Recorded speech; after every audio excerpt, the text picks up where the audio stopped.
Hi అండి. ఎలా ఉన్నారు? నేను ఇవాళ మీకు ఎగ్ బిర్యానీ సింపుల్‌గా, ఈజీగా, టేస్టీగా ఎలా చేసుకోవాలో చూపిస్తాను రండి. ముందుగా ఒక హాఫ్ అన్ అవర్ నానబెట్టుకున్న బాస్మతి రైస్ తీసుకున్నానండి నేను ఇందులో కొంచెం కల్లుప్పు, కొంచెం ఆయిల్, హోల్ గరం మసాలా ఏస్తున్నానండి. ఇందులో వచ్చేసి సాజీరా, ఇలాచీ, లవంగం, పట్ట, బిర్యానీ ఆకు, స్టార్ ఎసెన్స్, పెద్ద ఇలాచీ కూడా ఉందండి. ఇవన్నీ ఏసుకొని బాగా మిక్స్ చేయండి. ఇప్పుడు ఇందులో కొంచెం జింజర్ గార్లిక్ పేస్ట్, కొత్తిమీర, పుదీనా ఏసి బాగా మిక్స్ చేసేసి మూత పెట్టి పక్కన పెట్టేయండి. ఇప్పుడు ఒక బాండీ పెట్టి అందులో కొంచెం ఆయిల్, చిటికెడు పసుపు, చిటికెడు సాల్ట్ ఏసుకొని ఎగ్స్ బాయిల్ చేసుకునే అందులో ఏసి ఫ్రై చేసుకోండి. నేనైతే గోల్డెన్ బ్రౌన్ వచ్చే వరకు ఫ్రై చేస్తున్నానండి. ఎక్కువ క్రిస్పీగా చేస్తే మా పిల్లలు తినరు. ఇప్పుడు ఇందులోనే కొంచెం ఆయిల్ ఏసుకొని 2 పెద్ద సైజు ఉల్లిపాయలు వేసుకొని గోల్డెన్ బ్రౌన్ వచ్చే వరకు ఫ్రై చేసుకోవాలండి మూత పెట్టేసి. నేను 5 మినిట్స్ తర్వాత నాకు ఇలా వచ్చిందండి ఇది.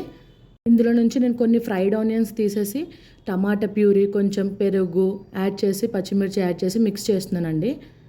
ఇందులో ఇప్పుడు అల్లం వెల్లుల్లి పేస్ట్ వేసి బాగా మిక్స్ చేయండి.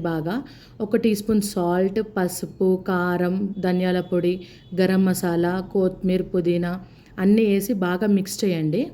ముందుగా ఫ్రై చేసిన ఎగ్స్ని కూడా ఇందులో వేసి ఒక 5 మినిట్స్ మూత పెట్టి ఇది కుక్ చేయండి, మసాలా ఎగ్స్కి పట్టేంత వరకు. మసాలా పట్టిన ఎగ్స్ నేను ఇప్పుడు ఇందులో నుంచి తీసేస్తున్నానండి. ఇందులో మనం రైస్ యాడ్ చేసుకోవచ్చండి ఎగ్స్ తీసేసిన తర్వాత. ఈ రైస్ వచ్చేసి నాకు 80% కుక్ అయిపోయిందండి ఆల్రెడీ. నేను ఈ రైస్ని మొత్తం ఈవెన్గా పరిచేస్తున్నాను అందులో. ఆల్రెడీ నేను కొన్ని ఫ్రైడ్ ఆనియన్స్ తీసి పెట్టాను కాబట్టి ఈ రైస్ పరిచేసినాక అందులో నేను ఆనియన్స్, కొత్తిమీర, పుదీనా వేసి ఒక లెవెల్గా పెడుతున్నానండి ఇది. ఇప్పుడు ఇందులో మసాలా నుంచి తీసిన ఎగ్స్ కూడా వేసేయండి. వేసేసి ఈవెన్గా పరిచి ఒక 10 మినిట్స్ దమ్ముకు పెట్టేయండి. టేస్టీగా ఎగ్ బిర్యానీ రెడీ అయిపోయిందండి. నచ్చితే మాత్రం లైక్, సబ్స్క్రైబ్ చేసుకోండి. Bye friends.